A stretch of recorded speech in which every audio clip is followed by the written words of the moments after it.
Justru tak beradab orang yang berkata mengoreksi nasab habaib adalah su'ul adab.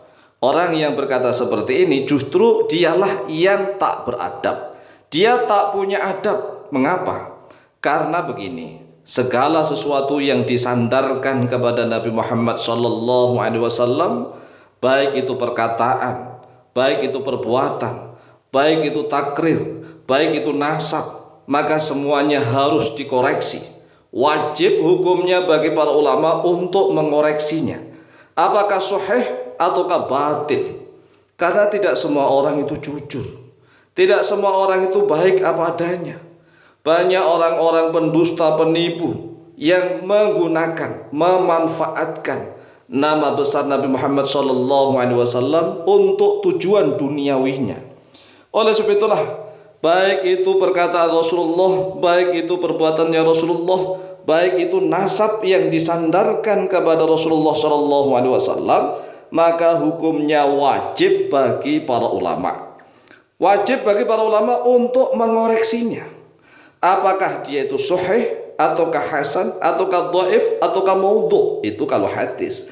Nah kalau nasab, tinggal itsbat dan ibtal. Itsbat itu adalah menetapkan, ibtal adalah membatalkan. Ta'allumun nasabi minal adabi. Mempelajari nasab itu minal adabi, termasuk daripada adab, yaitu itsbatus sihhati wa ibtaluz zuri. Menetapkan yang sahih dan membatalkan yang bohong, yang dusta. Ini adalah kewajiban.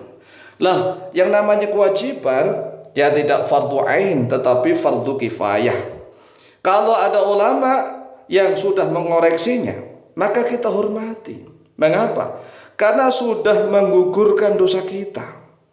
Mengoreksi nasab yang disandarkan kepada Nabi Muhammad SAW itu wajib dikoreksi, wajib diteliti.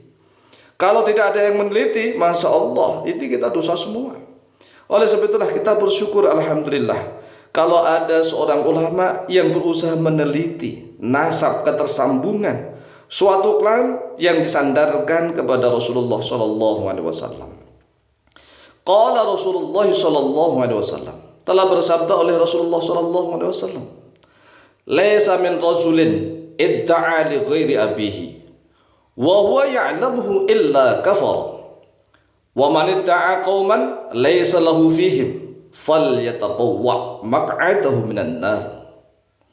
Rasulullah SAW telah bersabda begini, laisa min rajulin, tidak termasuk min rajulin daripada seorang laki-laki yang jantan, yang gentleman, idda'a yang mengaku-ngaku oleh dia rajul, li ghairi abihi, kepada yang selain bapaknya, wa huwa ya'lamu, sedangkan dia mengetahuinya bahwa nasabnya itu enggak tersambung kepada bapaknya.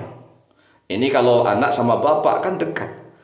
Lah kalau sampai kepada kakek, buyut dan seterusnya kan jauh. Lah ini butuh penelitian nih. Illa kafara, kecuali kafara, telah kafir oleh dia. Yang dimaksud adalah kufur nikmah. Wa man idda'a qauman. Lah Rasulullah SAW juga menegaskan lagi, waman, dan bermula siapa saja, idda'a, yang mengaku-ngaku oleh dia, man qauman, pada suatu kaum. Lah ini kaum berarti ini adalah nasabnya nasab jama'i, ya. Nasab yang banyak ini.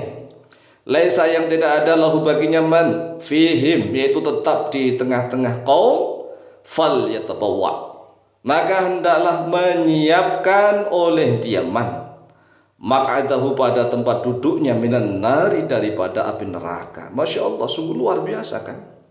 Jadi barang siapa yang ngaku-ngaku bahwa dia termasuk suatu kaum ini, misalnya dia termasuk ini, bangsa ini, misalnya nih, dan ternyata dia tidak termasuk bangsa tersebut, maka hendaklah dia mempersiapkan tempat duduknya daripada api neraka.